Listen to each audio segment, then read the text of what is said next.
Right, hello there YouTube and welcome back to the Common Sense Guys channel. As you can tell by the title, today we are going to be doing a discussion with SJ. The question is, are humans animals?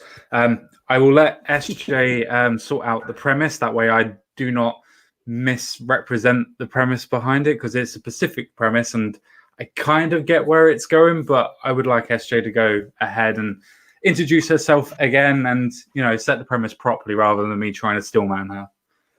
Okay, good. So my name is S.J. Thomason. I'm a professor. I work in the United States and I live in the state of Florida. And I'm really pleased to be coming on here and laying out the premises. Now, I understand that scientific classifications for humans places us in the animal kingdom.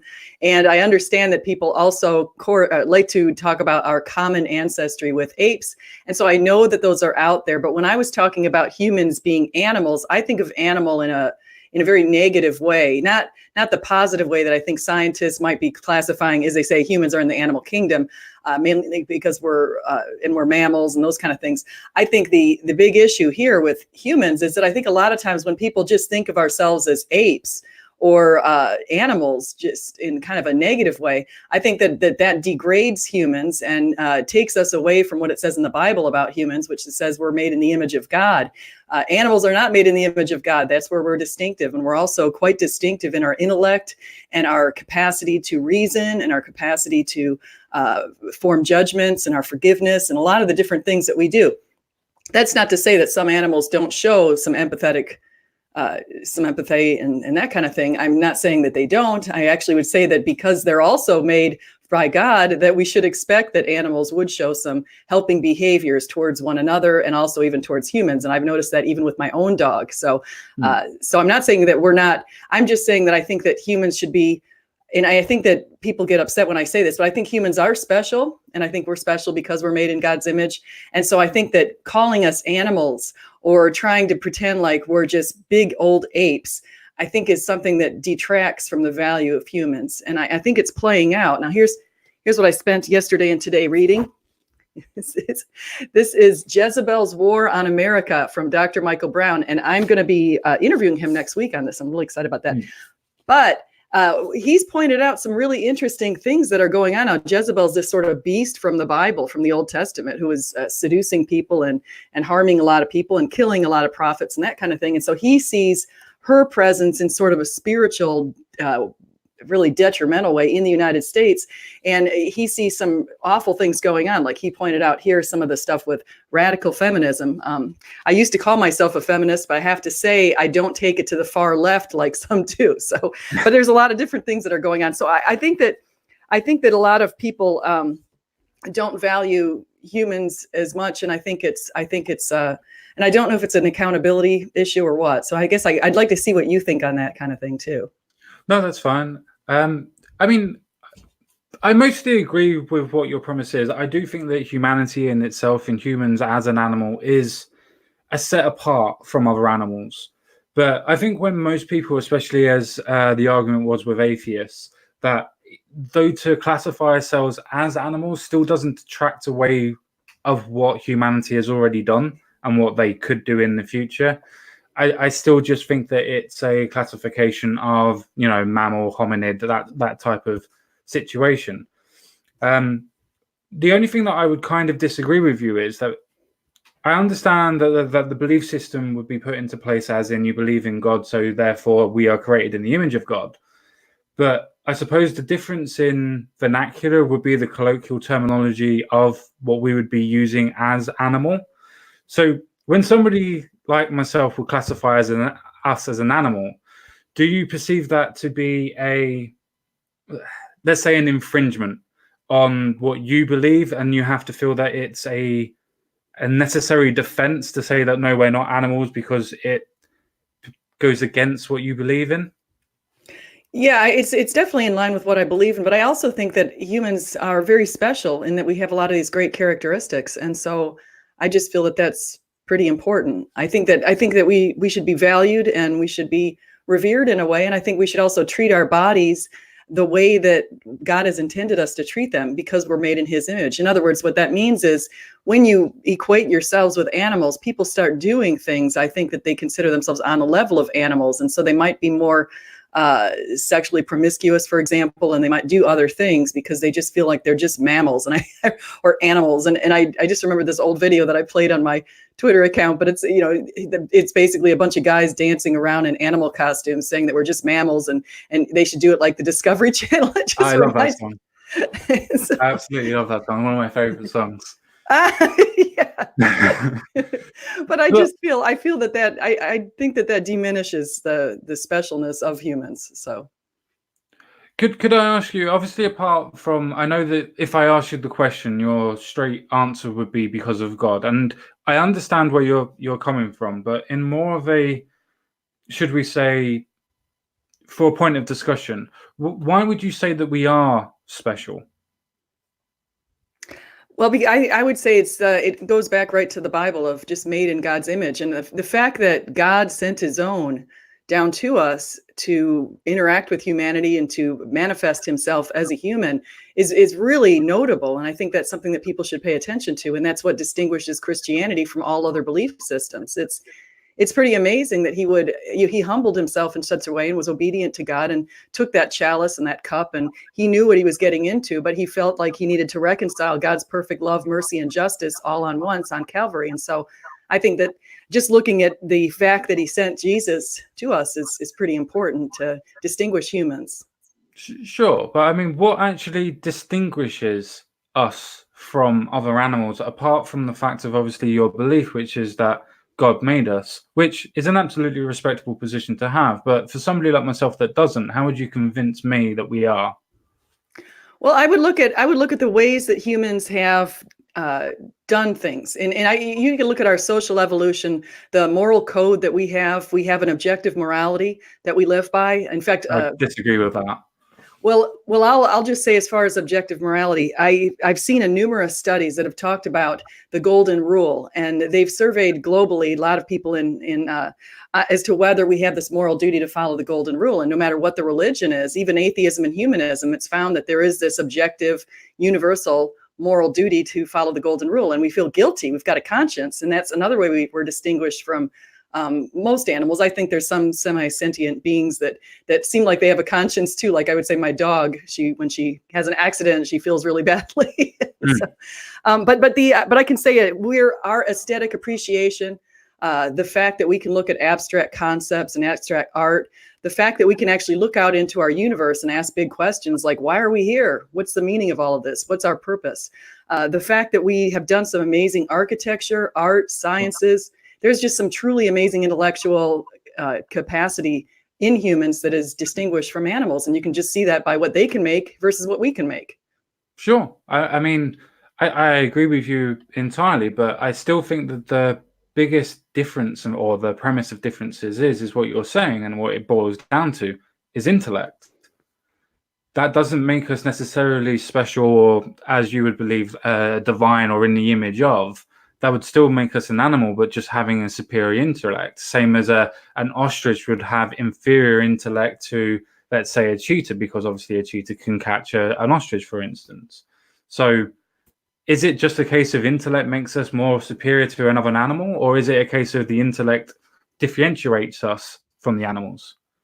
I would go for and I liked how Cy Gart put it. I don't know if you've seen him on Twitter, but he actually got into one of my conversations, and he said that he would like to talk about human exceptionalism. And I think that's a good way to put it. It's just saying that we're exceptional because of intellect and just a number of other fascinating features of humans. And I think we have this ability to do some really amazing things. And if you could just look out at our accomplishments, and it's wonderful. And then the other way that we distinguish ourselves from animals is we are accountable. We put it this way: we have intuitions and animals have intuitions. So we all have survival intuitions. If I were to approach a pond and I saw an alligator, which in Florida, I'm very likely to see alligators in our ponds, I would run away. That's my intuition, is to run away. However, if I saw the alligator grabbing a little boy, my inclination is to run away, my intuition, but my conscience tells me, oh no, go back after that and get that boy, save that boy.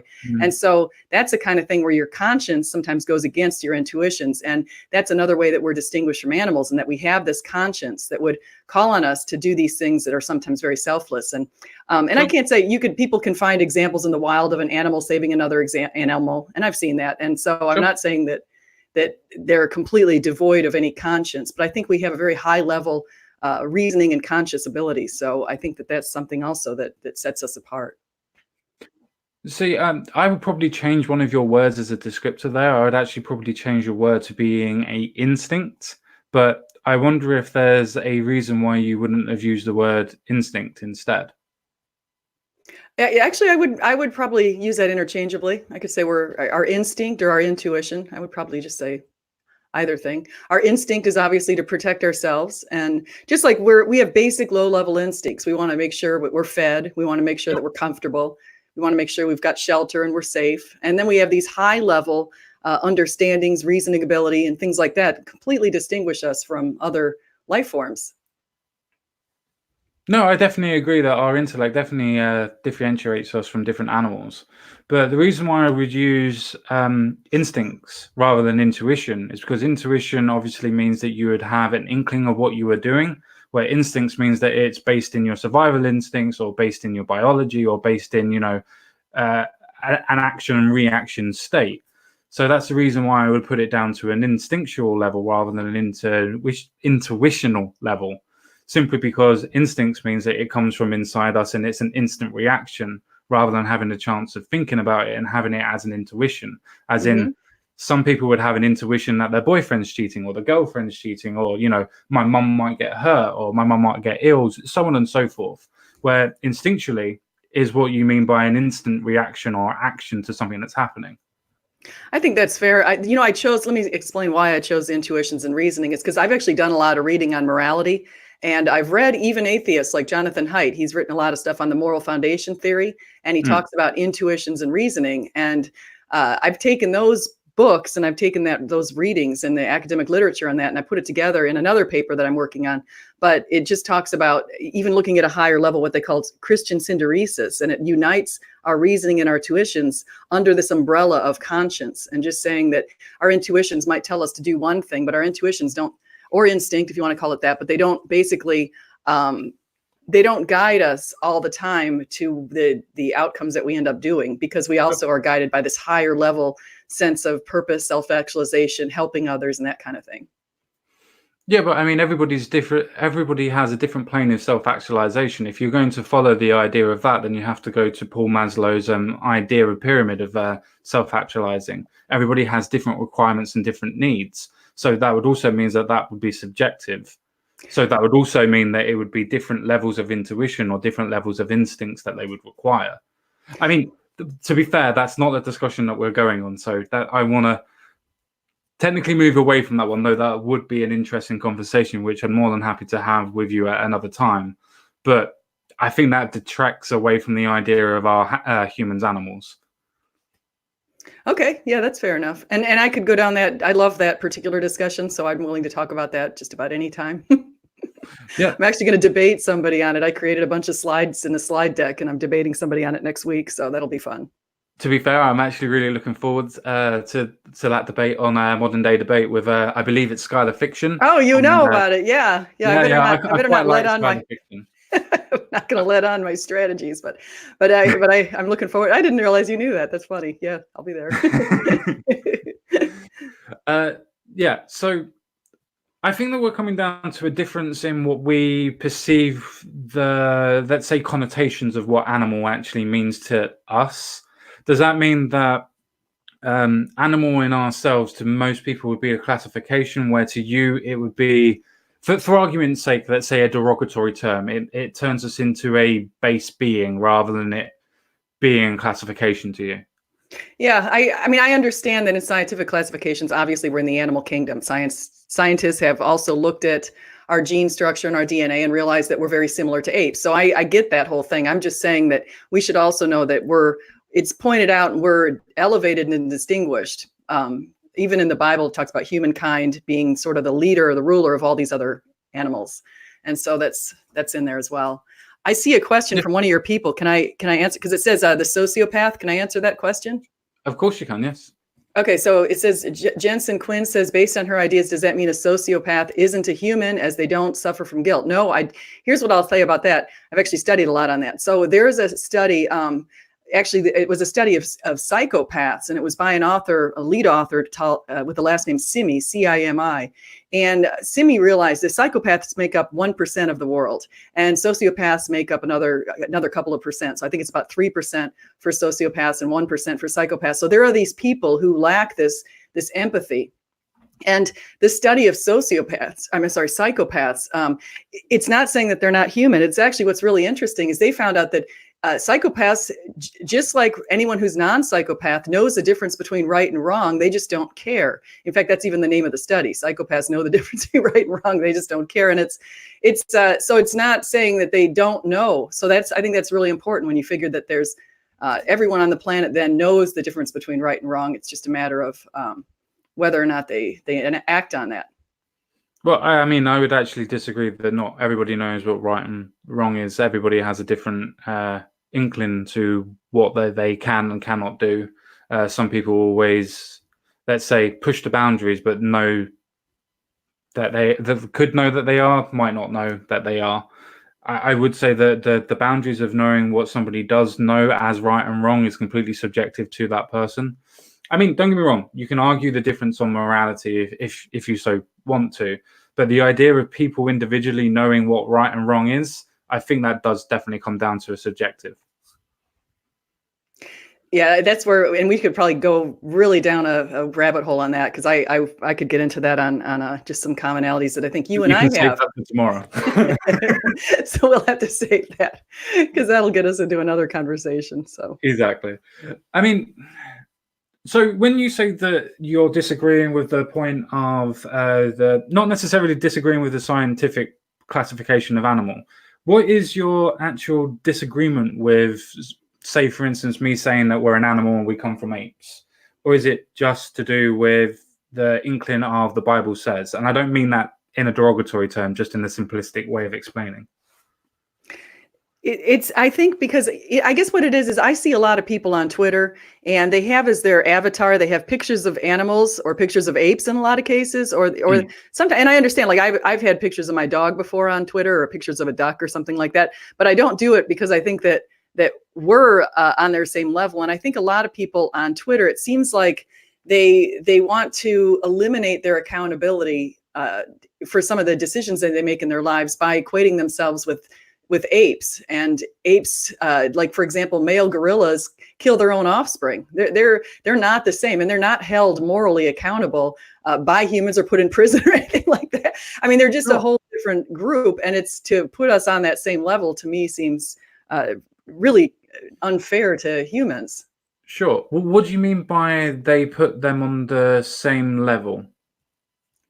I think a lot of times people like to call themselves apes, and it seems to me like it's demeaning in a way. And I mean, looking back at that video that you liked with the people on YouTube or whatever it's called, you and Discovery Channel or something like that, I just think it's that animal kind of behavior. The next thing you know, you see people doing things that are pretty awful. And I think when you consider yourself just a mere animal and a lucky beneficiary in this interstellar process. So I think I think there's a lot more to us than that. And I think that it's important that we just realize and appreciate that. Sure. I mean, I can't speak for everybody, obviously, and I don't intend to, because that's just stupid. But I think most people would, when they're using the classification of animal, is just to say that we are animals. I don't necessarily mean that that's an excuse for saying, right, well, we have somebody that raped somebody or somebody that murdered somebody. So, they're just base animals, and, they shouldn't be held accountable for that. I haven't personally seen that as an argument. So I'm just wondering where that line of thinking comes from. Well, I'm just saying, I think that here's what it is. I think that when you start saying that, number one, there's no God, so there's no source of higher accountability. And then number two, you say, okay, now we're just animals. So now we're on the same level as animals. We're no better than apes and that kind of thing. So suddenly now we not only have no source of external accountability, but we also, external accountability for you to do something that nobody would find out about. So for example, if you did some sort of awful thing to somebody else, but you're able to get away with it somehow, and it's not maybe illegal, but it's terribly unethical. There could be things like that. And there's no source of moral accountability, then it could all go awry. And I think let's just go back to what Nietzsche said. Nietzsche was actually talking about the value of religion, in basically saying that the one good thing about religion is people do feel that there's this source of accountability. And so people don't do some of the horrific things. And he portended what happened in the Russian period, in USSR, also in China and in Cambodia. So Nietzsche actually was quite prescient at his time to be able to foresee the negative associations of people in these other countries where 120 to 150 million people were slaughtered or perished because of lack of food, and like Stalin's pure hatred towards people in the USSR, or Sure. Pol Pot or that. So I just think, I think that, and one of the things I heard about in this Russian period, apparently some people have written books on this kind of thing, and I forget what the name of one of the books is that I have to go read at some point, but it sounds like it's horrifying. But they would talk about the prison guards in Russian prisons. When they didn't think they're being held morally accountable, they would do some really egregious things to some of the prisoners. And I think that you and I could both agree that there's a certain level of human dignity that you should not treat people, even in a prison, in an inhumane, awful way. And I think even if we go back to the Nazis, and looking at the way they would basically give Jewish people the Sisyphean tasks of going out there and doing, like, maybe digging a big hole, then filling it up, then digging a hole again, then filling it up. And they do that to torture people. And I think that you and I would both have this objective agreement that that is just wrong. And so some of the suffering, saying, oh, we're going to let you get showers now. So they pile all these Jewish people, squeeze them into these, what they thought were showers, and instead they burn them to death and fry them in an oven. So, and people would laugh as they were screaming. This is the lowest levels of human, just egregious behaviors. And I think that you and I and anybody else who's sane on the planet would say that that's morally wrong. No, I completely agree. I disagree that it's objectively wrong, because otherwise they wouldn't have done it. Again, different topic for another day. But I still don't see how that would differentiate or be an excuse for saying we're animals. Let me continue. I forgot to mention something that was actually the more important part of that whole conversation.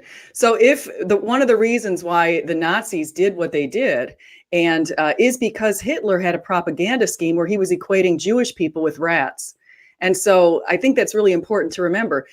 The reason that people do these egregious activities towards other people is only when they think those other people aren't human. So the horrible things that Americans did to Black people back in slave times here in our country is they would pretend that Black people weren't at the same level as white people. They could pretend that they were less than human. And the same thing happened in Hitler's time with pretending Jews were rats. And you'll see the same thing when people talk about babies with abortions. They'll say, oh, it's just a clump of cells. Oh, it's 20 weeks old? Really? Oh, still just a clump of cells, just tissue. No, I agree with you. I still, the reason why I'm cutting in is I do understand where your premise of argument is, but I'm still trying to get to should I say, my own understanding of where this point is of saying that if we call ourselves animals, then how does that make it as an excuse for doing other things? Now, I do understand where your argument is, that if other people call other people or ethnic groups lower beings than themselves, that they can be classified as animals, and that makes them do horrible things to them. But that doesn't mean, from what you said before, as you saying that if we call ourselves animals, that gives us an escape for doing something. It's sort of my feeling. I feel like if people diminish their own value and consider themselves just animals, I think that you're opening a door to some activities that you might not be doing if you actually honored yourself and treated yourself as a vessel. So I think if you treat yourself in a more sacred way and value human dignity and that kind of thing, I think that ends up being a very positive thing for people, versus considering yourself just an ape. You know, why not just be an ape prostitute, or why not be an ape who's hurting other people, or why not just be lashing out an angry ape? It's to me, it just seems like it's so demeaning. And I realize, yes, we're connected to, I'm accepting of evolution. I don't think it goes against the Bible, but I understand what you mean by, you're saying that you agree with the scientific point of view. I think it comes down to, at least correct me if I'm wrong, but to try and stillman your point of view or your premise, is that you don't actually disagree with the scientific classification that we're animals. You think that if we call ourselves animals, then it's a form of escapism or the form of not being held accountable, at least to ourselves. Is that correct? That's what I would say, yeah. Okay, so at least we can. I know that we did before, but just to go through it again, just so I know where I am and everybody that's coming in as well. I think we're coming into the point of actually saying that we agree that our classification is animals, but because that we have a different belief system, we're now coming in from different aspects. That I classify myself as an animal because I don't believe that there's a higher power or a higher sentience, whatever anybody wants to use for that. But because you do, you hold us at a higher accountability because you believe that we have a divinity or of some description. Is that correct? That's absolutely correct. Okay, right.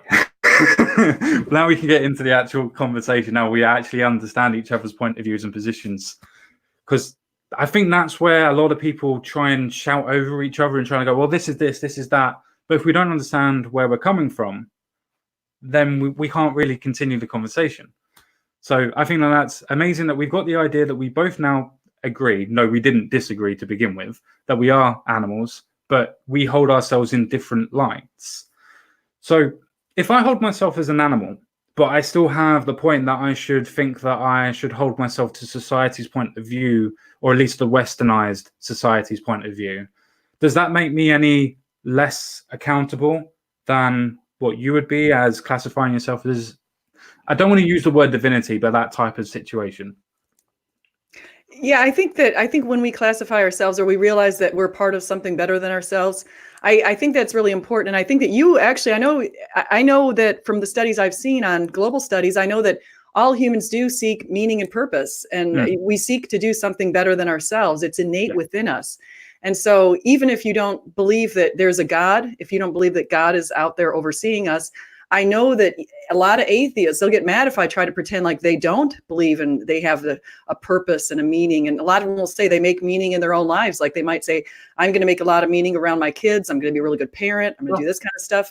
And so I think that, but as far as I can see, what's really important that we should know is that there is a divine power and presence within us and within this world, and this world's just a stepping stone to the next. And so if you have that view, then I think a lot of times you'll live your life in such a way that you're acting very positively with other people, and you're trying to bring the good word to everyone. And so I think that I would say that religion itself has just a ton of value. And I would say that humans, if they consider themselves spiritual beings and capable of love and meaning and purpose, I think that is one step up that ladder towards understanding the higher presence that's around us. Sure. I mean, I completely understand where your point of view is, and don't take me as rude as this is going to sound. I do mean this as best as I can, but I don't feel that actually answered the question, because the question was a direct comparison between, if I held the same views as you but didn't believe in a God, would I be any different to you in my value system? Would I still use that as an excuse as an animal? Oh, I see. So if you don't believe in God, would I consider you lesser of a person? Yes. So is that what you're saying? No, I don't. See, I don't consider you lesser of a person, because it actually says in the Bible, all humankind is made in God's image. So for me to try to pretend that you're of lesser value, that would be completely, that would be unfair, and it would be wrong, and it would actually go against biblical principles. Sure, no, that's absolutely fine.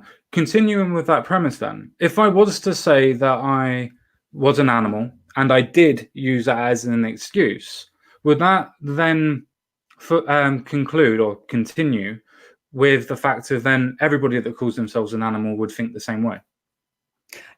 That wouldn't necessarily follow. I'm not sure that I think that there's a lot of different types of people who are atheists, who believe that they're just animals. Or I think there's just a lot of, like yesterday I was talking to somebody called Nathan Ormond, and he's a really nice guy. He's an atheist. He's also from the United Kingdom. I forget where. Oh man, where did he say? Manchester, I think.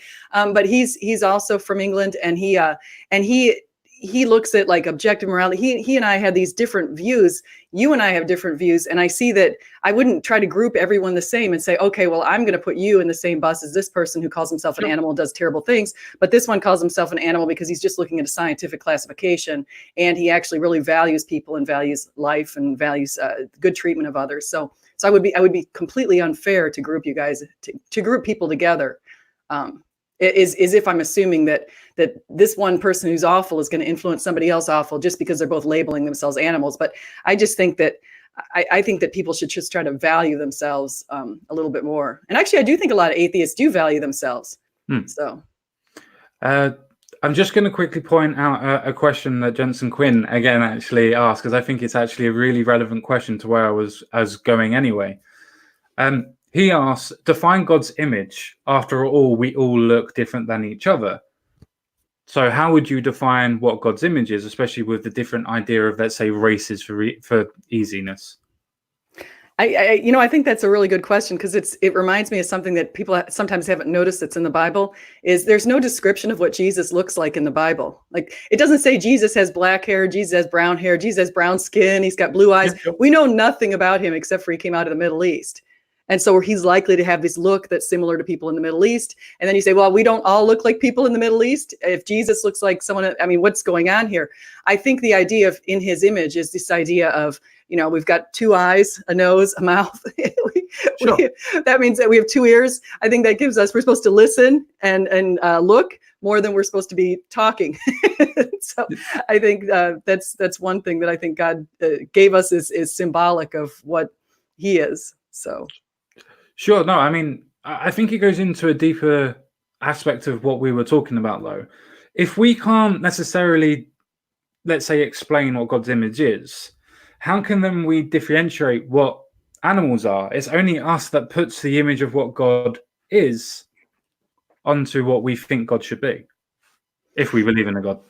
See, if we just look at believing in God's image and just looking at humans versus, say, putting an ape next to us, you can clearly make a distinction between humans and apes. So I would say that no matter what our coloring is or any of that kind of stuff, or shape of your nose or whatever it is, God wasn't being I don't think it was meant to be very specific, saying you're going to look exactly like me. It's just saying we're made in the image of God, and I think that means a more deeper meaning as far as our our intellectual capabilities, that kind of thing, the learning, the desiring, the purpose seeking. I think that's the kind of thing I think he's talking about as well, besides physical looks. I mean, Jensen Quinn again makes an excellent point. When he says that we've got 2 eyes, a nose, a mouth, 2 ears, 2 arms, 2 legs, so on and so forth, all the way through, technically he's not actually not describing an ape or an animal. Well, I think that's the thing. You can look at the face of an ape and look at the face of a human and certainly make distinctions. Sure, I'm not arguing that. I'm just trying to say that if we're trying to say that what makes us human is only our intellect, as we touched on beforehand, then how would we differentiate what the actual animal is and what the actual person is if it's just the intellect? Well, I think it's the intellect, but it's also our spiritual nature. So I think that we have a certain spiritual nature, and I like how C.S. Lewis always put it. He said something like, if we know that if you get the feeling that there's something greater than this world, it's because you were made for another world. And he says that a lot of times we have this feeling that there's something out there that's better than us. And I think that is what distinguishes us from animals. So.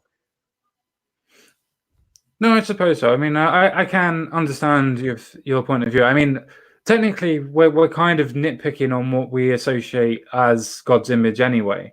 I think the main crux of what the actual conversation is what we classify animals and the reasons why we think that other people classify ourselves as animals.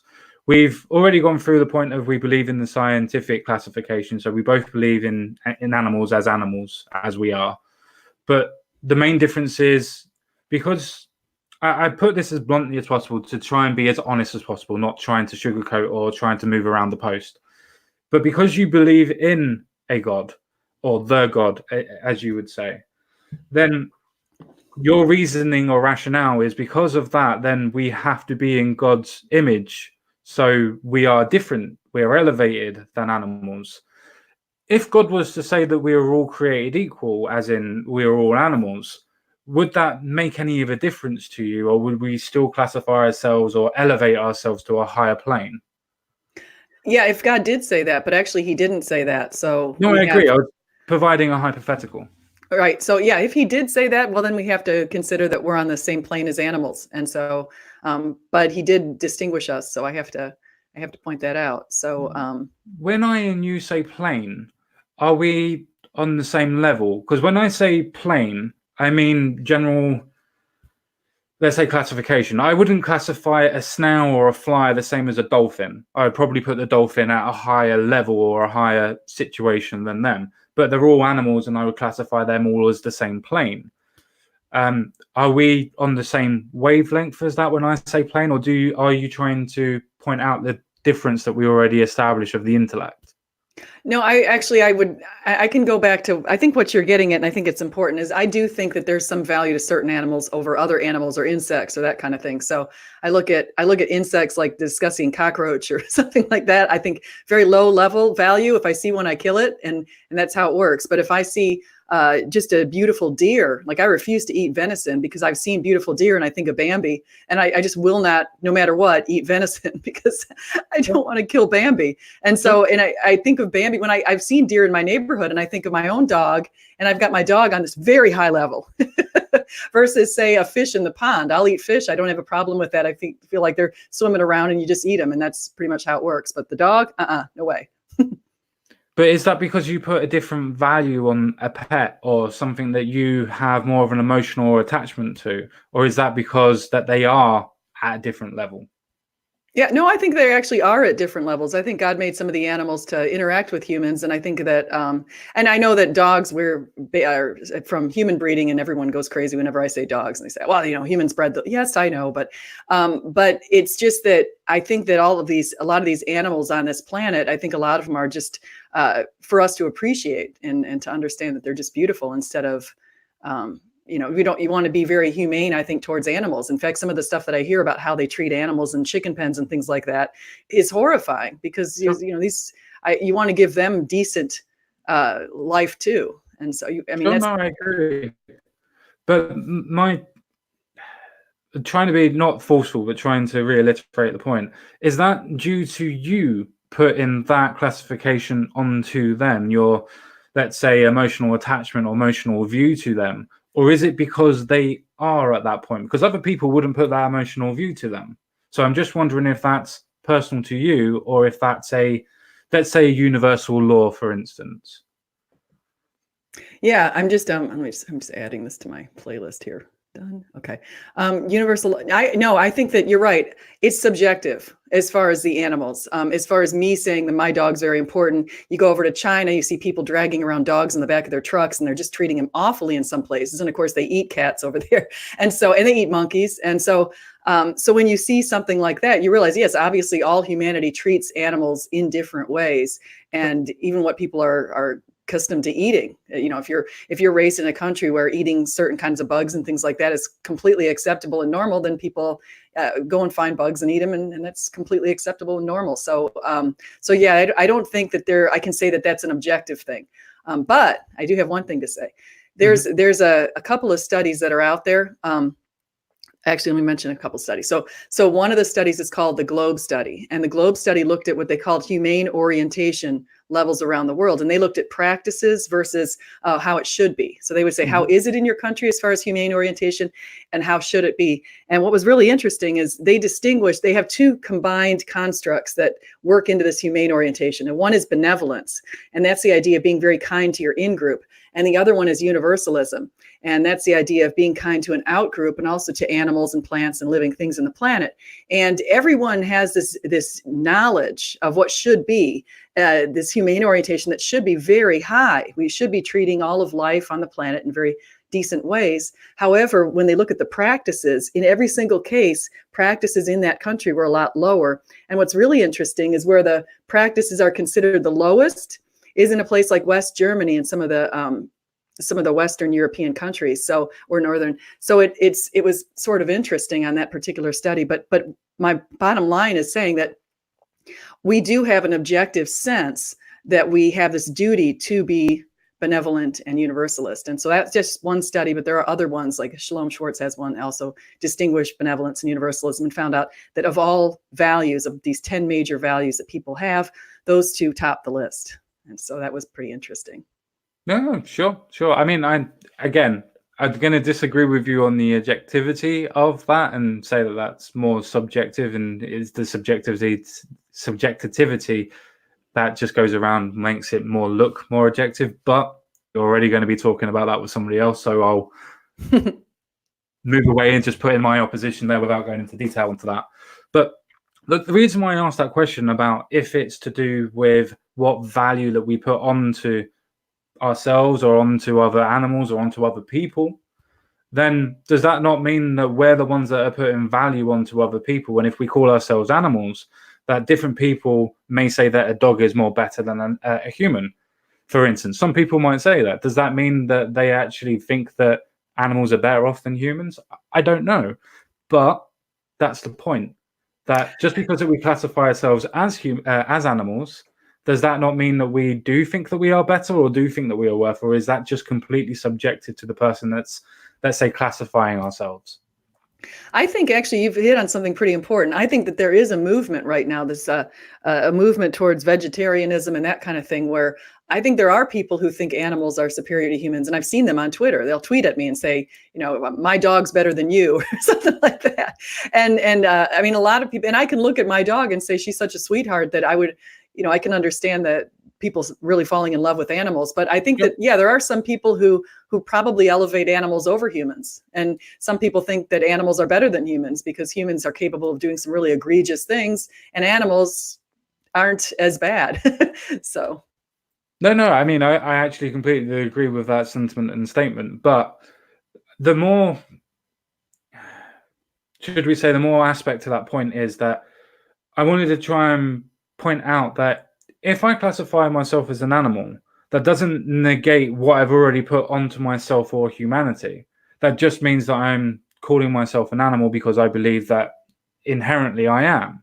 Now, I know that your objection is that, no, I think that we're divine. And I use that because I don't know what other word to put that in, but elevated, maybe. I don't mean that to be derogatory as using that. I just don't know what other word to put in. But I think that's where our differences are. That because that you yourself and others like yourself that believe in a God think that we are elevated, that when we say that we're animals, that we're trying to call ourselves let's say, an excuse, as we discussed earlier. I still don't see how when we call ourselves animals, that we use that as an excuse for our behavior. Now, I agree with you when you pointed out how people dehumanize others to be able to either fight or cause pain or panic to those peoples. But I don't see it how when we call ourselves animals, that we use that as an excuse. Well, I would say that I don't think it would be fair to generalize to all people who call themselves animals, thinking that that's that. I can say that when you devalue yourself and you think of yourself as an animal, there's a potential to act in animalistic ways, and some of those ways could be just to do things that are less moral and wouldn't be taking the moral high ground. So that's what I'm thinking. I think that there's a potential, not necessarily that everybody acts it out. Like you might call yourself an animal and you're perfectly generous and loving and all that kind of stuff to anyone around you, but for some reason you like to call yourself an animal. That might mean that it doesn't play out at all. But then there could be somebody else calls himself an animal, and then they actually go out there and start acting in animal ways as far as how they treat other people. And so, and that's a fear that I would say that is out there. I think with just devaluing humanity in a way and saying that we're not special and we're not made in God's image and there is no God and that kind of thing. I think that there's a potential for some pretty bad outcomes with that.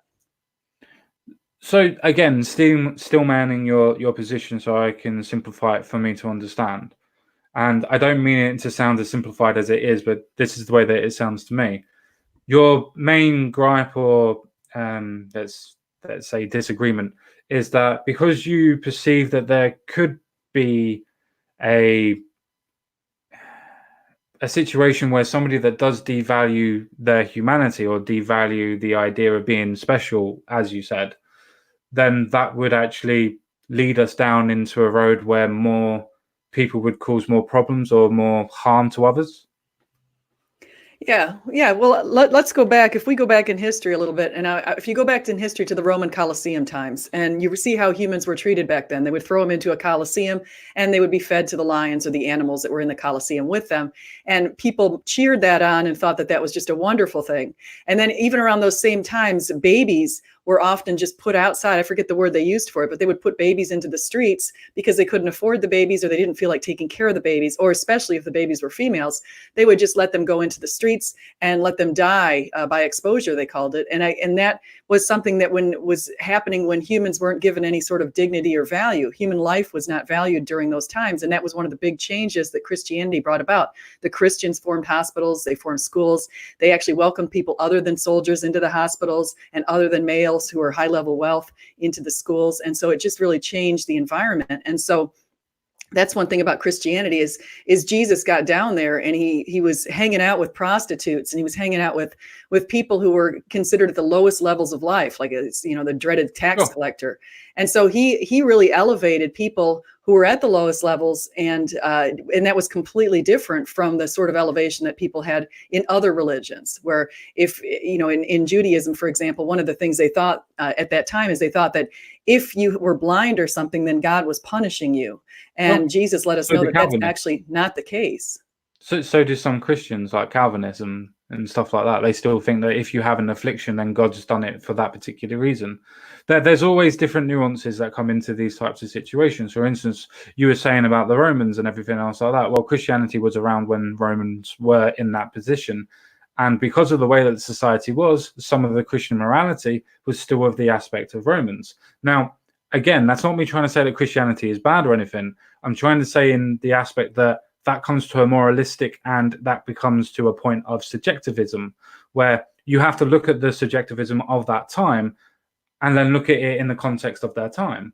Now, let's take it back to the actual conversation where we were going, which is, even though that we did have and do really bad things, that doesn't mean that because that we classify ourselves as animals, that means that we're going down that road. Because you could say that Hitler was a Christian, which some people might well do, and some people may say he's not. But yet he still did that. He still did all the stuff that he did do.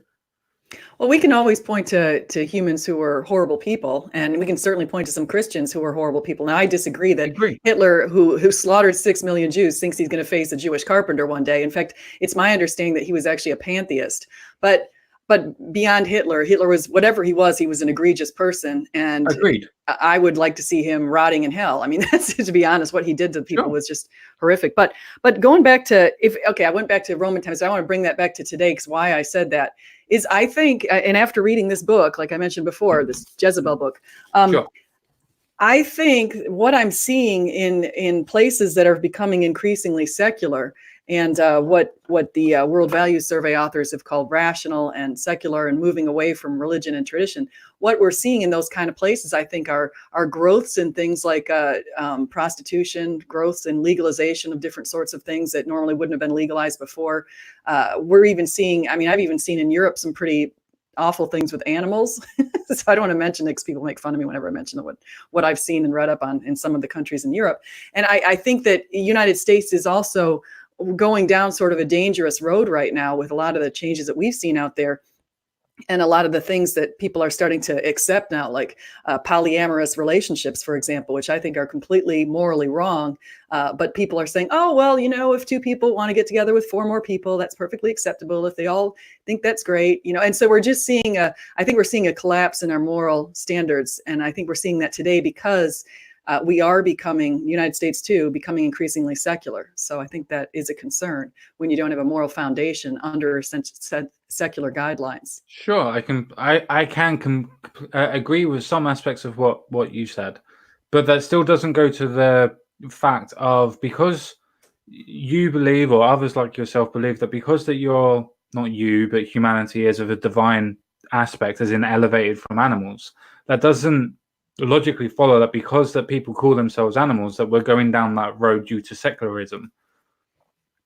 Well, I think what you look at is you look at sort of a big picture. And so you look at, okay, we can show, like, for example, in the 1940s, in the late 1940s, 96% of people in the United States said that they indicated that they were believers in God. And then you come back to today, and it's more like about 86% or 83% in some polls that I've seen of Sure. people who say that they believe in God. So then we say, okay, well, how is life different today than it was in the 1940s? Now, obviously, we had this horrific Hitler regime in the 1940s, but even just looking in the United States, let's look at the family values. And we're seeing in a lot of cases breakups of families, the idea of, oh, my husband's not very satisfactory, I'm not happy anymore, the Sure. grass is greener over there, so divorce rates are way up. Kids are, there's higher rates of depression right now and suicides. It's a huge factor in our university systems now. Sure. And I think it all goes together. I think this is all one big issue. And I think it's because of these secular values and people trying to get God out of our schools, for example, that this has turned into a problem. Sure. I could say that taking religion out of schools is a bad thing, but my question still is exactly the same as what it was before. How do you correlate or presume that that's the reasons why? Because we call ourselves animals or classify ourselves as animals.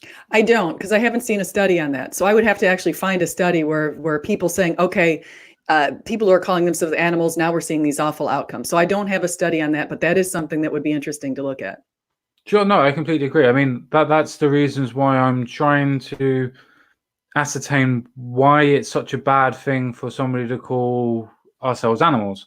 Like, don't get me wrong, I can understand that if you call somebody who, let's say for horrible terms, raped somebody, then you can call that person an animal. They were animalistic in, doing whatever they had to do that horrible crime.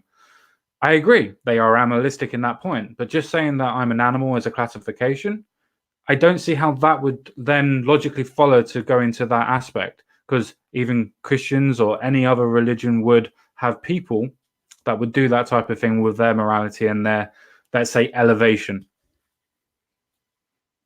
Yeah. So, well, I'd have to, like I said, I would just have to go find, I'd have to go find an indication. But I think that if you look at some of the books that are out there and things that are coming out with global studies on people and changes that we're seeing in the environment, I think it is all related, but I don't know exactly how related. And I haven't seen studies.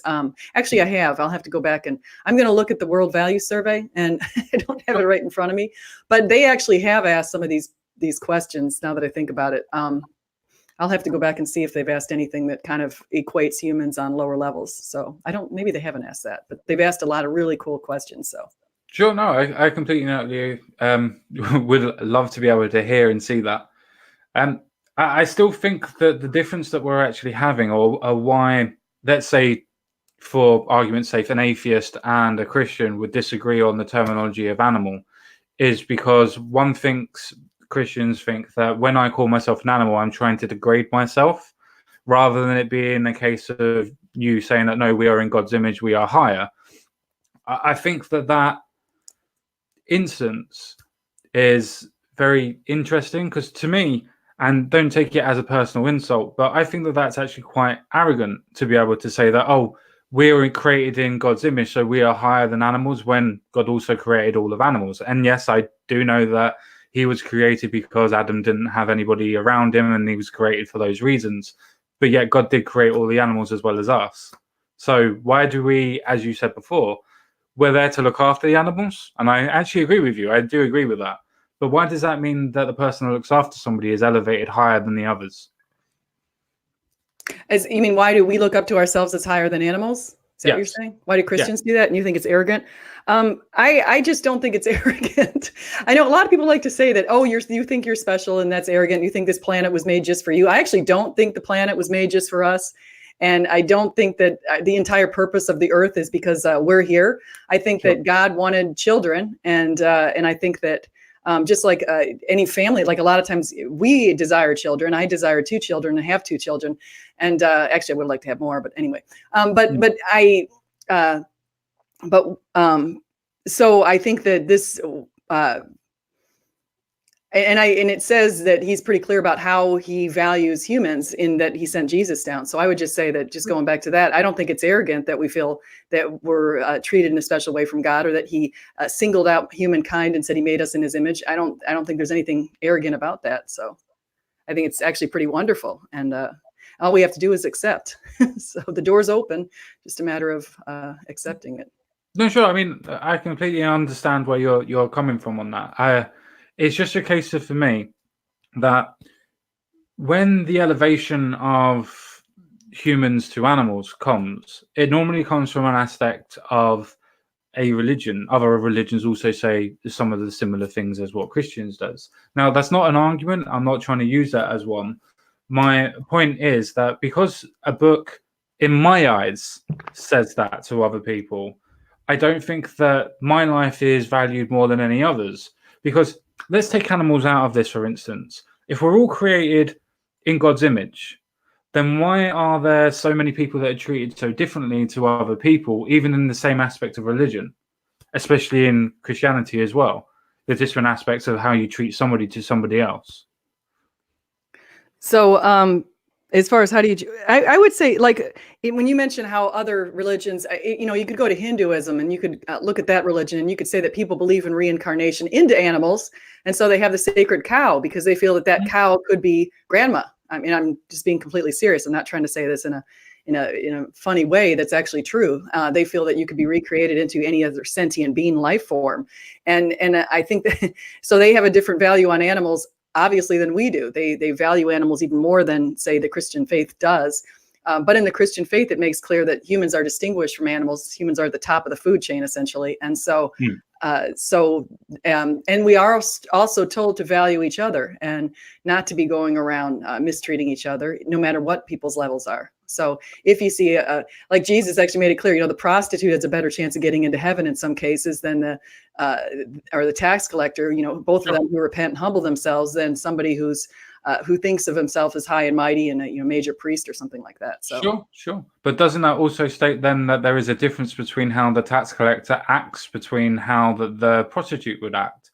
So doesn't that still mean that they're differentiating and actually putting people on different levels regardless? Well, I think God, it does say in a number of places in the Bible that we are differentiated by our deeds. I mean, God does pay attention to our deeds. We know that when he wrote that on the wall for King, which king was that?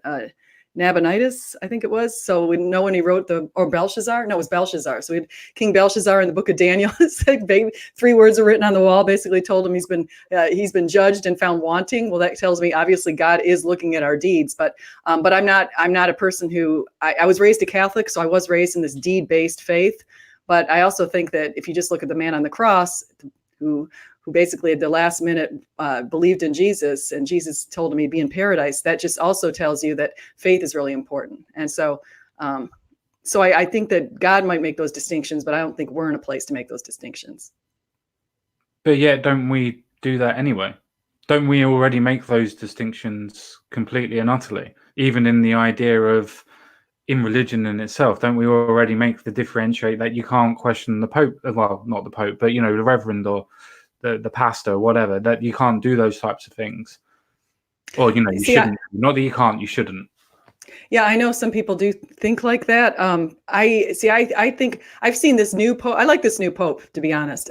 But I've seen the reason I was in the Catholic Church for a number of years, and I left because I didn't like the way that the priests were handling some of the situations with these little kids. And so I think we should question those people. They're held at a higher level than we are. In the Bible, it even says you're supposed to be basically pure to go and take in those kind of roles. And some of the people who take those roles are awful people. They're worse. They're the worst thing possible, because unfortunately they pretend like they're practicing for God, and what they're really doing is practicing against him. Sure. No, I completely and utterly agree with you. But one of the things that you just said in your own sentence is that we should be holding them to a higher point. Does that not mean that even in religion then that we differentiate between people on different levels? Okay, let me put it this way. Okay, so I think here's how it works. So it says in the Bible, all men are, it says in our Constitution here in the United States, for example, all men are created equal.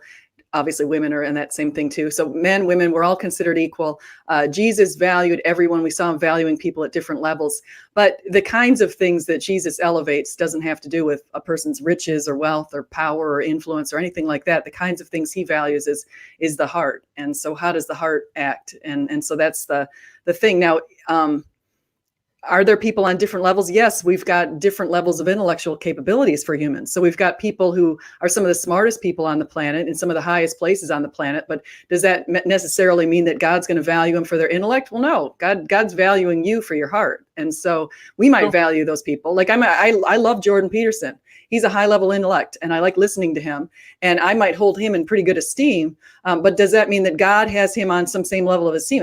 I have no idea. So I don't know, because I don't know Jordan Peterson's heart. but I do know that yes, we do have a hierarchy.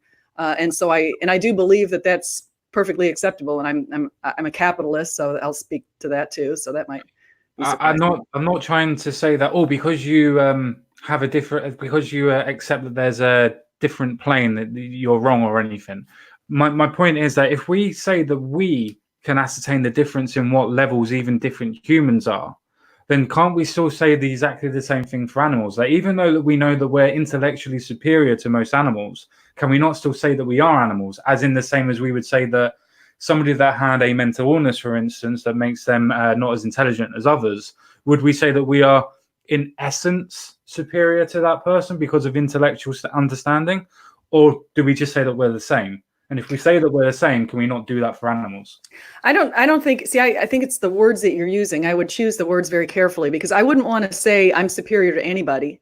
I don't think that's fair. But would I say that I have higher level of intellectual capabilities than some people? Yes, I do. And I have lower levels than other people. So there's a certain standard that way, but that's not, I might work harder than some people. I might work less hard than other people. And so there are different things that you could judge people by and look at that. But I'm just saying that I don't think it's, as far as going back to the animal idea, I just don't think it's a good idea to basically call other people animals, or even call yourself an animal. So I just don't think that's sure. I mean, my point again wasn't the point that, we can judge people, so we should judge people. My point was that because we do differentiate between different people's levels, regardless of what we use as an indicator between those levels, do we not do the same thing in humanity as what we can do for animals? Can we not still say that we're an animal, but differentiate from the animals and say we're superior intellectually? Because if we're just saying that the intellect is the only thing that say differentiates us from a scientific point of view, then how does that actually separate us from other people as well as other animals? See, it's as far as, and I'm not saying it's just the intellect that differentiates us from animals. It's certainly a component, but what's also out there is our spirituality. And I know you can't go into that scientifically, but we do have a spiritual sense and a soul. And I think that's pretty important that we're distinguished because of that. So it's our spirituality that I would say is the big distinguishing factor. And everyone has that. And that's equal across the board. So we all have a spiritual sense within us. And so even people I've talked to with atheists, and I've said, have you ever had a spiritual experience? And a lot of them will give me these experiences. And I think to myself, now, how did you have that experience and you're still an atheist? Because they're really sometimes pretty amazing. Like, one woman told me she was driving down the road and she heard like a voice tell her not to take a certain turn. And then at that turn, there was a big accident. And just little things like that. And I think, well, there's something going on here that's maybe greater than yourself. That's, sixth sense that you might have. And I think that that's a spiritual sense. No, I mean, that's absolutely fine. I mean, that again comes down to a personal experience, and that again comes down to a subjective experience. But my point still is, though, that it comes to, how do we differentiate ourselves from the animals? If we're just saying that, it's to do with, let's say, divinity, for instance, then how do we prove that there is such thing as a spiritualistic divinity? Because first of all, we would have to prove that to somebody like me that there is a God for us to then be able to differentiate us from that logical standing. As in, if we're saying that God gives us the divinity, then we have to prove to me that there is a God first to then prove the divinity. I'm sure you've probably heard all the arguments. So if I go into the arguments, you're going to say, oh, geez. I mean, the reason why I'm a Christian is because I've had a lot of spiritual experiences, particularly starting in my early 40s. And so so I've had all of these experiences that have really pointed me to God. Then I decided I was going to share that with everybody on Twitter in 2014.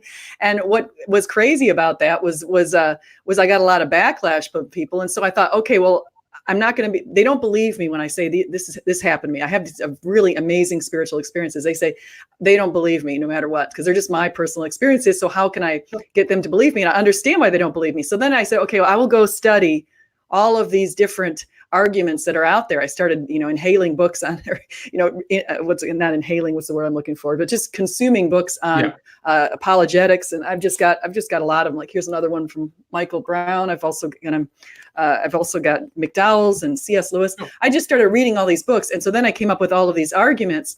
But now I find that when I talk to atheists, they also know those arguments. And so I could tell you the Kalam cosmological argument, which I think is very influential as far as what came prior to time, space, and matter. Something had to be transcendent to the universe, and the Christian Lord is transcendent to the universe, outside of it, and also immanent within it. And I think that's very powerful. But I know that atheists will say, well, we've got some theories on what sort of time could have been present before. We know linear time started then, but Stephen Hawking says, well, there was this imaginary time before. And then you also have someone like Lawrence Krauss coming out with his whole idea of waves, or saying nothing came prior, but really in his book something was in there. There was these waves, which is a physical entity, which is something that apparently, according to the Big Bang, it was starting from scratch, basically. And so I think those kind of arguments are pretty powerful. But unless somebody wants that door to be opened, they're not going to hear the arguments. And so that's a factor. So I'm not sure how to deal with that. No, that's fine. I mean, my question wasn't for you to, I'm not saying that you were trying to either, but my point wasn't the fact of saying that you have to prove God first. My point was that because you presuppose that God does, that doesn't necessarily mean that because you presuppose that would logically follow that divinity is coming from God. Because one could say that God does exist, but that doesn't mean that God said that just because somebody wrote it in a book. So that's all I was meaning. Yeah, no, and see, that's the thing. When I had the spiritual experiences that I had, I didn't even have a full Bible in my house. I had one of those little teeny pocket Bibles that you get from people who deliver them door to door that was like this big. And that's all I had. So I didn't get my belief system from a book. I had left Christianity for about 20 years. And I was waffling about thinking Eastern faiths were superior. So I'm just saying that it didn't even come out of the Bible that I believe. It came out of Jesus in these experiences that I had. So I just, and I know I'm annoying Sharadi coffee time. Sorry, Sharadi coffee time. She wants me to tie my hair pink and put a cat hat on. That's lovely. Yeah, my cat is very opinionated, but I like it like that. Yeah. So anyway. So that's what I'm saying. I'm saying that how do we have the sense that there's a spiritual presence? I think it's really interesting because they have done some studies, these neuro studies, neuroscience, and they've basically said that we're hardwired essentially to seek higher meaning, purpose, and spirituality because it's part of our nature. And so, sure. I mean, just because that we're hardwired to seek a purpose, does that purpose then logically forward that we would be searching for a God, or are we looking for an inner purpose, or are we just looking in general for a purpose and we find one wherever we can? Well, do you consider yourself? I mean, do you consider yourself a materialist, or what are your? Because you said before that you don't believe in objective morality, so I'm assuming that means that you believe in relative morality or subjective morality. Yeah, subjective morality. So I understand that, and we're not going down that rabbit hole. But then I wanted to know: would you consider yourself a materialist and say that everything can be explained in natural terms?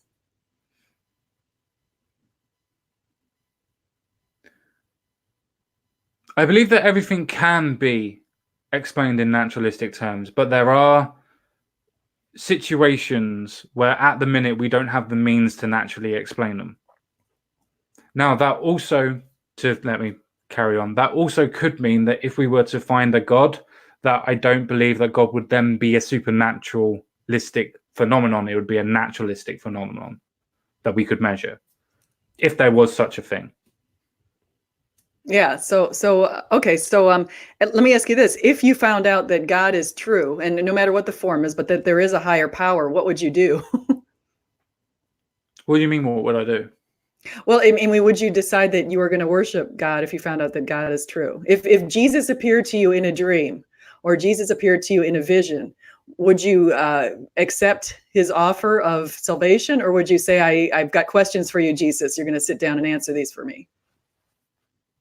Um, First of all, if it was a dream or an hallucination, then I would probably just go, I ate too much cheese or drank too much wine.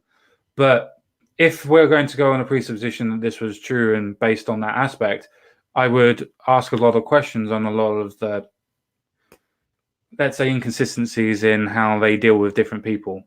But again, those personal beliefs on how my spirituality may be doesn't negate from the fact that I still think that I'm an animal. Yeah, no, I agree that you do think you're an animal, and I realize scientific classification is saying that you're in the animal kingdom. That's completely fine. I'm just saying that, and you and I differ just on that. And so we could probably beat a dead horse a little bit, almost No, that's literally, absolutely right? fine. So, but I think we probably have to agree that we have different views on that kind of thing. Yeah, but I personally think that I can respect your views and understand where you're coming from, the same as you can with myself as well. So there's no disrespect in that aspect of where we're coming from. I think with the idea where we're coming from is that because you presuppose a position beforehand, that you then put that as the objectivity of that's what it must be because of the presupposition you have for God. Yeah, I'll actually, that's something that I can tell you. One thing is I never question that there is a God and there's a higher power on this planet. I've no matter where I stood with faith, with the church or the Christian church, or even if I was thinking the Eastern faiths were better, I was thinking Buddhism was pretty neat. But wherever I was, I felt like there's a presence of a higher power, and so I just didn't know its form. So I say that because honestly, I don't understand your position, and I've encountered tons of atheists. I interview atheists. I just don't get it, and I apologize if I sometimes I make assumptions because I think, well, maybe you're thinking this or maybe you're thinking that, just because we're really far apart Sure. in that deal, and so I can't wrap my mind around. And actually I've talked to a lot of former atheists who become Christians. I've talked to former Christians who become atheists, Sure. and I can't wrap my mind around the atheist position because I think it doesn't. I don't think it speaks well to our existence here. I think the fact that we even have this moral code tells me that there must be a moral lawgiver, and so I see that as something that's pretty interesting. No, that's fine. I mean, I suppose then if that's the conversation we're going down for a little while, we'll do let's say to half past or something like that. If we're going to go down that type of conversation, then why is it that you would have that presupposition to begin with? Because you have that presupposition that that is the way that it is, and I disagree with you, then Mm-hmm. why would that actually go into you being correct and me being wrong? And I'll tell you this. So when I was little, a couple of reasons why I have that sort of presupposition is because when I was very young, I remember a friend telling me that her older sister had died, and her older sister she died very young. I think she was Hmm. maybe 3 or 4 years old, and she used to always play with the dishwasher in their house. And then she died, and right after she died, the dishwasher just started itself in the middle of the night, and it was really strange. Um, then and I have these we used to share these kind of stories with each other when we were little, but then I got a little bit older, and my sister, we were down in Florida where I live now, but we were down in Florida in the ocean. My Hmm. sister got caught up in a rip current, and all of a sudden she heard this voice. She was caught up, she was trying to swim against it, and she heard this voice tell her very clearly to relax and to go with the rip current, and it saved her life. She would have been taken away and drowned. So I thought that was pretty amazing. My sister also had an experience where she was sitting at a desk in this Hmm. furniture business that we had, and she asked God for a sign, and she said, just please show me a sign. I just need to know if you're real. And a cross that my mom had sitting on the desk moved across the desk in front of Sure. her by itself. And I'd like to say there's a natural explanation for that. I'm in Florida. We don't have the earthquakes, or I mean, there's just nothing. It just So moved. no, I And I can have say that all of those are completely and utterly correct, and they did happen. What then negates that that has to be a god? Why couldn't it be a ghost? Why couldn't it be a goblin? And I'm not going to disrespect it any further than that. Why couldn't it be? And it could be a ghost or a goblin in some of these cases. I mean, I think I do believe that there's a spiritual world here, and I believe that there's a spiritual battle going on. So I do think some of the experiences we have could be positive or negative, and there could be these other forces operating. But in those particular, I even have my own cases. I have a case where in 2016, in late September, I was at a conference. And I was thinking some thoughts on something, and I was in a hotel room all by myself, and I heard a very specific male voice of reason that explained to me that what I was thinking was wrong, and convinced me that this was not a good move to make, and changed my mind completely. Looking back on that was the best thing that could possibly have happened to me, and it also helped me to understand. It just helped me to understand that why did this happen? And I was reading Hugh Ross's book, and he pointed me to a verse in the Bible, and it basically said that God will correct us sometimes, and that's what he did. And so that's just one of several experiences I've had. But I can't explain that other than saying there's a higher power, and this higher power wants the best for me and wants the best for my sister. No, again, I can accept that happened, and I can accept that that's what you think. But again, that comes down to a presupposition that you think that is, so you're looking for things to fill into it. Why does that mean that it was your God? Why couldn't it be somebody else's God? Why is it that it is what you think it is, or what you want to think it is? Why do I think it's well, number one, because I've seen Jesus myself in my dreams and in visions that I've had, and so that's why I think it's Jesus. But other than that, I would also say that I looked at the resurrection evidence, and I looked at the minimal facts that Gary Habermas puts out, and I looked at the prophecies that prophesied Jesus from the Old Testament. I look at the fact that Daniel 9 pointed to the specific dating of Jesus's arrival and his going down the road in Jerusalem in 33, in March, I think 29th or 30th of the year 33. I look at all of that kind of stuff, and the fact that Daniel prophesied that the second temple would be erected and destroyed, and that happened in the year 70. So the anointed one had to come prior to that. And so there's all this stuff that's out there. When you look for it, you're going to see that Christianity is true. And the more I look, the more evidence I find. And right now I'm to the point where it's completely overwhelming to an extent, because I say, wow, how there's so much evidence out there. Why are people not listening or coming to Christianity? And some people just really don't want to. They don't want to believe. And so no matter what the evidence is I present to them, they're not going to change their minds. Sure. So. Okay. Again, let's say that all of those evidences are correct, and I'm not going to dispute them. Let's say that they're all correct. Again, that doesn't necessarily logically follow that because all those evidences are, that means God then exists. You could argue that maybe Jesus did, maybe. But you couldn't argue that a God does or did. And then you have to prove what type of God that would be. Now, again, I'm not trying to ask you to prove this and prove that. My main argument is to the point of your subjectivity of your presupposition seems to me to be filling in holes that you need to be filled with these types of evidences. Now, again, I don't mean that disrespectfully. No, and I'm the first to admit that, yes, I have presuppositions with respect to Jesus, because he's made himself very obvious to me. So of course I have these presuppositions, and now I'm out there to spread the good news. And so I'll be the first one to say that. I go out and I rattle cages sometimes. I do it because I think that it's just really important that other people know. Now, what else is there if we don't have experiences in our own lives? Some people do come to Christianity who just go out there and look at the evidence, like J. Warner Wallace or Lee Strobel. But I came to Christianity by personal experience, and now I'm finding the evidence to go back and try to bring other people in. And I'm not doing it that's the thing, is a lot of people say, well, you're doing it because I'm not a pastor. I'm not running a church. I'm not doing anything like that. This is a hobby for me. I'm a college professor. My day job is what pays the bills. And so honestly So believe that that's what you believe, and you're doing it for, let's say, honorable reasons. And again, I don't mean that disrespectfully or any sort of derogatory term. I believe that you think that you're doing the best thing for other people. I'm not the type of atheist that goes around and going, well, because you're wrong, you're misleading people. No, you're going by your truth and you're trying to push your truth. I understand that. yeah. So that's, and I know I sorry we're off topic. I see Sharadi Coffee, and I didn't see whatever Sharadi Coffee Time's other questions were. So she said she had other questions for me. So if I missed that, sorry. But No, that's absolutely fine.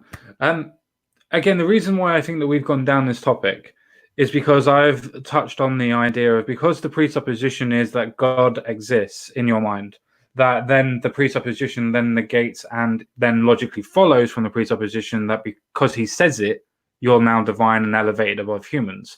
And I think that's where the differential actually comes from.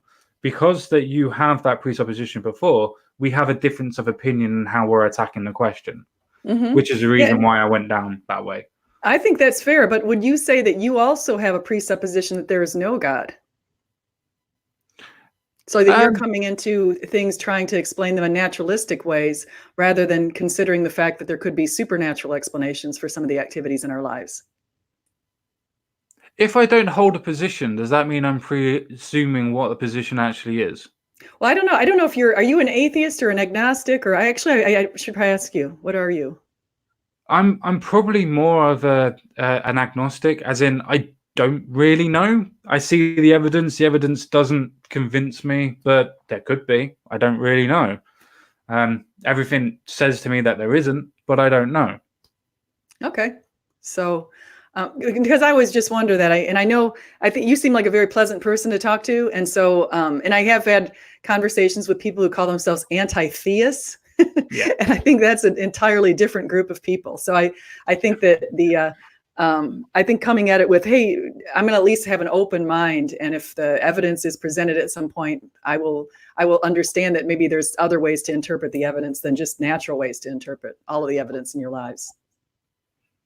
Well, I think that when people talk about supernatural evidences, before that we were able to measure certain things, we would classify them as supernatural, and then we could reclassify them as naturalistic afterwards. I'm kind of on the opinion of that if there is something that is supernatural, we will be able to understand it at some point, and then we will be able to classify it as a naturalistic point of view or naturalistic standing. So even if there is supernatural, that just means that it means that we don't know what it is, in my opinion. Obviously, different people would have different views on that, but that's what I think supernatural is. See, I agree with you. It's one thing that people always assume, a lot of times people say, because you're a Christian or because you're a believer in God, you must be gullible. You must be out there looking for evidence for God and doing that kind of thing. And I think that that's not fair, because I think that there are a lot of people who are trying to dupe the public. They'll come out with books where they say they had these certain experiences, like that little boy who said he went to heaven and then later retracted that. I try to be as skeptical as possible on these kind of situations, or when someone says a miracle happened. There's a pastor, I won't name him, but somebody showed me this thing where this pastor was basically telling his congregation that a miracle happened with the birth of this child, and the child had some sort of deformity in the womb, but when the baby came out, the deformity was gone.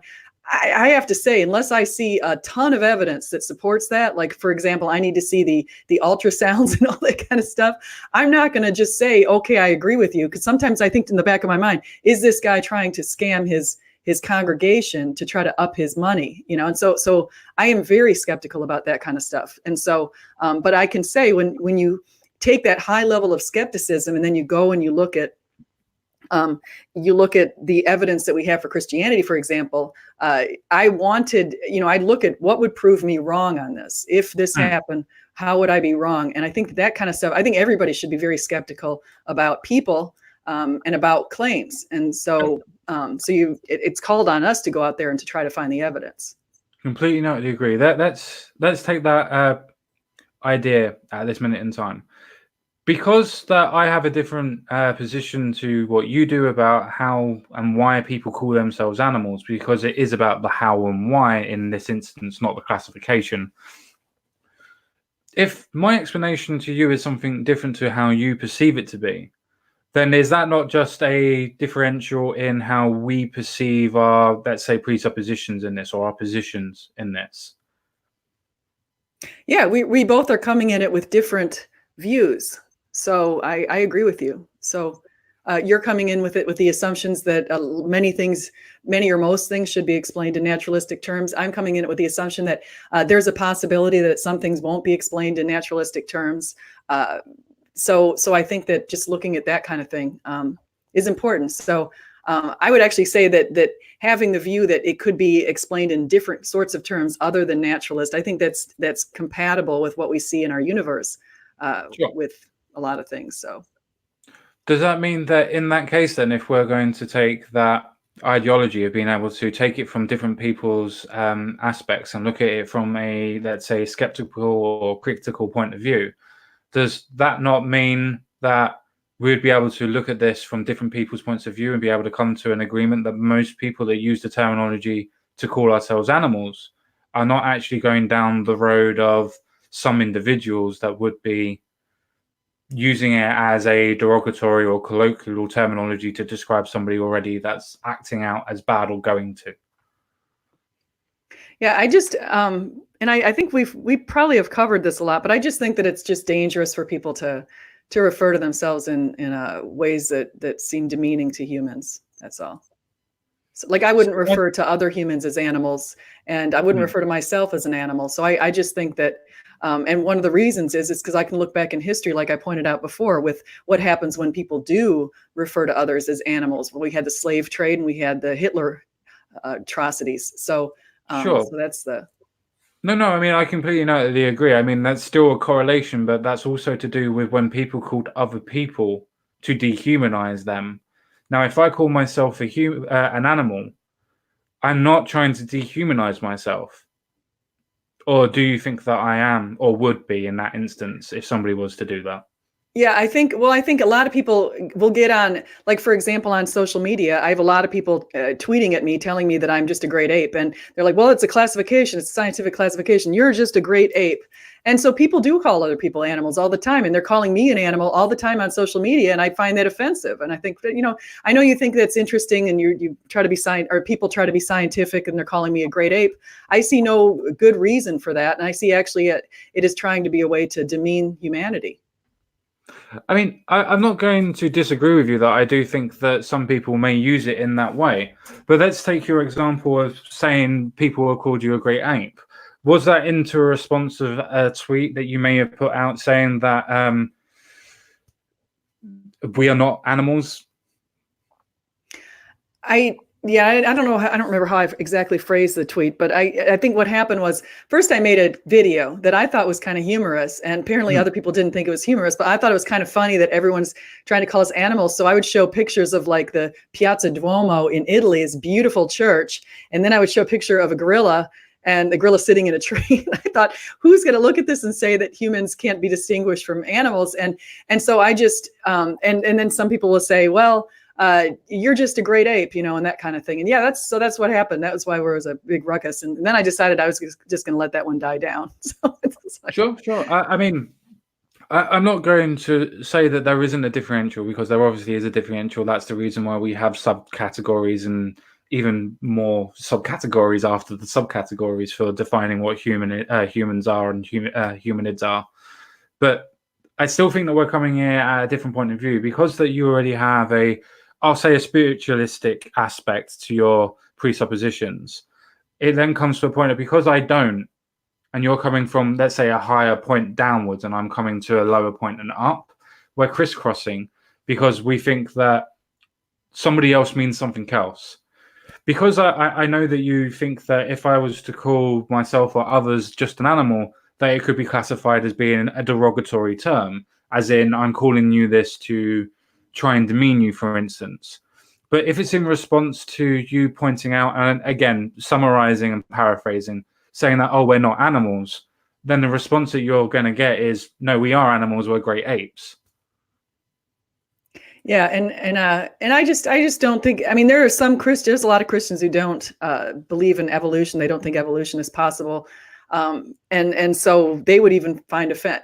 I think when people do that, a lot of times they're trying to push people's buttons. I don't think they were trying to do it to be complimentary towards me at all. They were trying to basically tell me, you're an idiot. You don't realize we're considered this, and according to scientific classifications and taxonomy. And I just think why they're doing it, I would say they were trying to do it in a lot of the cases. They're trying to be offensive. And I actually had to mute tons of conversations just to get away from some of the very mean terms that some of them were saying towards me. And so there's a lot of hostility in places like social media, which I was thinking about even trying to abandon Twitter at one point because I get sick of it, So to be fair, I do completely and utterly agree that there are some people that do take things too far.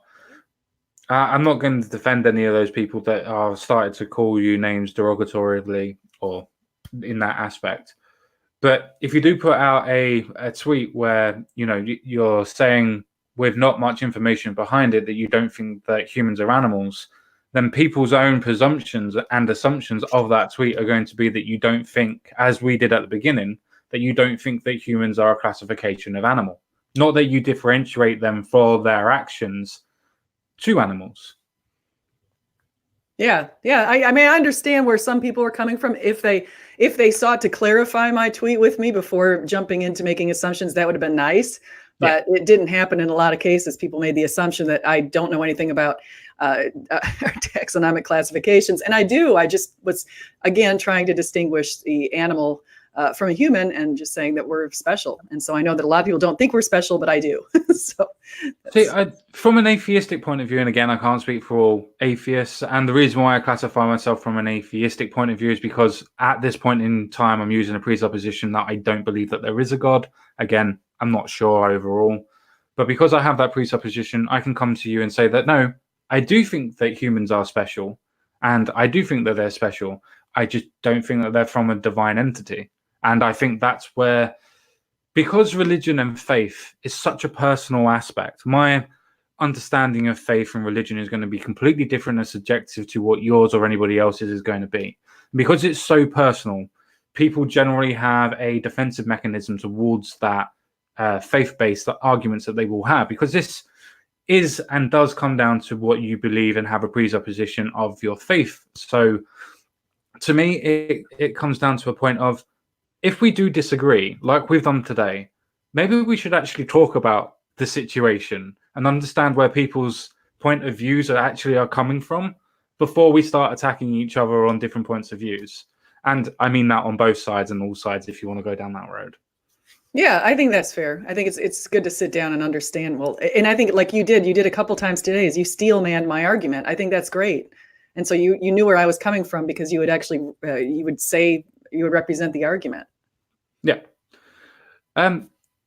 Unless that you have something else that you would like to add, I'm probably going to be ending the stream very, very shortly because we've been on for an hour and a half. And I think if we continue, we'd probably continue rehashing the same things as we have done, which is fine. And I would love to do that, but I'm not sure that that's entertaining.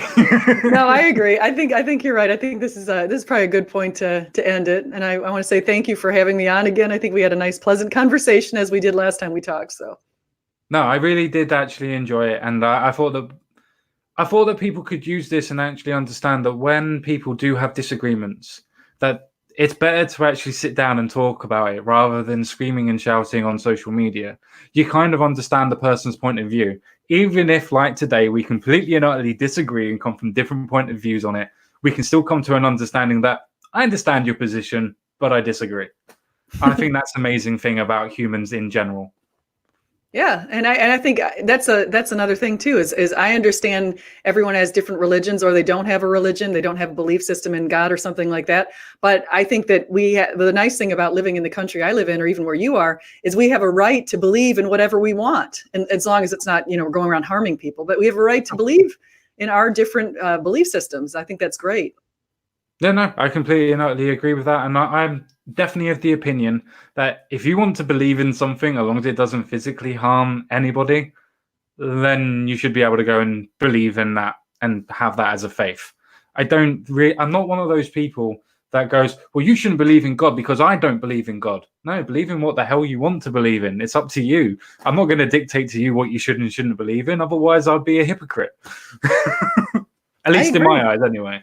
I agree. I would always say, I'll defend your right to believe what you want to believe. And I think that's what distinguishes us from so many other countries in the world, where, especially in Muslim countries, where they force their beliefs on people, and atheists over there get killed. So Yeah. No, it's pretty I'm awful. completely and utterly with you on that one. No, Yeah. definitely agree with you on that one. Right, ladies and gentlemen, thank you very much to SJ. Thank you very much for coming on. I'm going to leave it there. There is going to be another interview with a gentleman called Jonathan Ward, who is not the YouTube Jonathan Ward. He's a writer from the UK that does politics and sociology and that type of stuff. So that should be very interesting. We've got a lot of decent questions on it at that point, and that will be on Saturday, the 4th of January, the day before my birthday. Please come and watch and support me for that. I might be a little bit happy. Well, happy birthday in advance. Thank you very much, SJ. Thank you very much, everybody. See you all again. Take care. Bye-bye for now. Thank you.